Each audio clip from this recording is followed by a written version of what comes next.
Antonio Guterres témoigne du calme et du développement dans le Sahara marocain.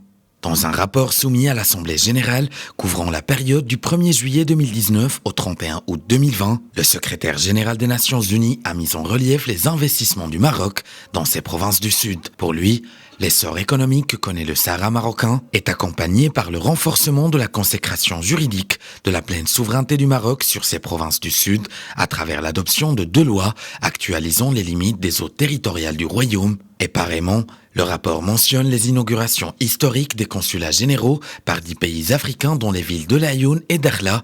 En outre, Antonio Guterres a rappelé les fondamentaux de la position marocaine sur la question du Sahara et s'est félicité de la pleine et entière coopération du Maroc avec la MINURSO. Et enfin, concernant la situation des droits de l'homme, le secrétaire général a épinglé encore une fois les dirigeants du Polisario pour les violations graves et systématiques des droits de l'homme dans les camps de Tindouf en Algérie.